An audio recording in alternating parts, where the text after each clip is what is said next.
Hi everyone, in front of me I've got REALME GT3 and let me share with you how to check for the software updates on this device.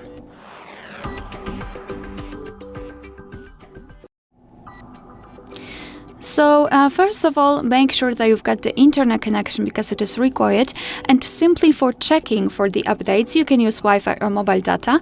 However, if you will decide to download the update, I highly recommend to switch to the Wi-Fi because the update files are quite large and some payments might occur because of that. So be sure that you've got the Wi-Fi connection. After that, we can simply enter the settings. And here in the settings, we have to scroll down to the very bottom to find System and Update. Let's tap. Then let's tap on Software Update at the top. And as you can see, your device is checking for the updates. And basically, you can meet two different scenarios. So this is the first one where your software is up to date and there's nothing to download. And the second one is where your device will actually find the update. It will show you the information about it, what has been fixed, what has been added, and then you will be able to tap on download or install and apply the update. Alright, so that will be all. Thank you so much for watching. Please hit the subscribe button and leave the thumbs up.